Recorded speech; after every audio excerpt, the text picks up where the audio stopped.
as a historic preservationist, I guess I've been on the front lines of trying to save that African American heritage. Karen Nance and Dr. Cicero Fain are on a mission. You tried to save the orphans Yes. home, colored orphans home, and it ended up being a futile fight because it was torn down. When you work in historic preservation, you can't let defeat and disappointment keep you down. That could find a place right in the back of that truck. We caught up with Nance and Dr. Fain giving a tour of what was the old Barnett Hospital, established in 1912 by Dr. C.C. Barnett for Huntington's black community, turned away by white healthcare providers simply due to the color of their skin. They're making the case to renovate sites like Barnett and brought in a consultant who specializes in preservation. No one's just going to write you a check just because it feels good. McPherson also says you need some serious donations to keep these sites afloat. She's consulted on historic preservation projects across the country. You've got to demonstrate that you're going to have economic impact, that you're going to attract new people to your region that were not coming before, and that there will be some good outcomes for the neighbors and community that you wish to serve. Dr. Fain, a Huntington native and Marshall University history professor, literally wrote the book on Black Huntington.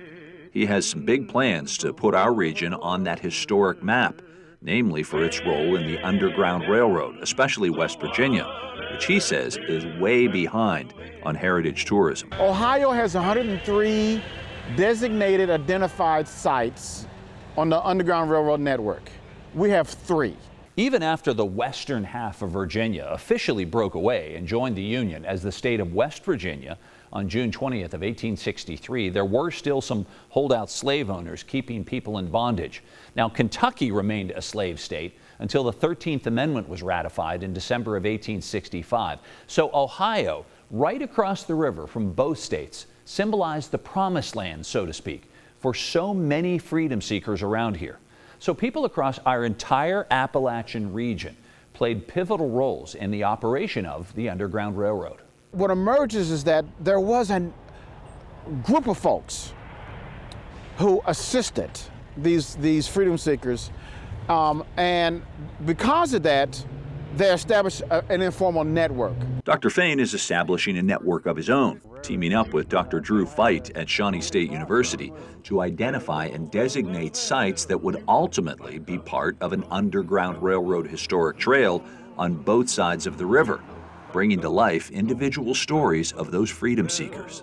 You know, so being able to tell the story of Asbury Parker, for example, who escaped from a place called Clinton Furnace, which is really near Armco Park in Ashland. You know, that having the name and having their full story, how he got across the river initially, how he ultimately got to Canada, right? Just those kinds of details really brings this history to life. And living or public history can deliver tourism dollars. The two professors are pitching that as they make their case for such an investment in our region. But ask any history teacher. They'll tell you education beyond the classroom is vital. Nowadays, we are discovering places that we didn't know contributed to the freedom for enslaved people. I'm committed to expanding the role of Marshall in the community, and also to Marshall's commitment to the field of history, both public and academic. James Casto knows a thing or two about local history. Kind of obvious if they put your name on the door on that section of the library. The author and former newspaper reporter says if you build it, well, you know the rest. It should take only an afternoon at Colonial Williamsburg to convince anybody with an open mind about the valuable role that can be played by historic tourism. Dr. Fain says just researching the subject has been an education in itself. I've learned a lot. And what I've learned is that there's an interconnectivity to the personalities, to the endeavors, to the sites that we are identifying and nominating to the national network. That's all been so educational.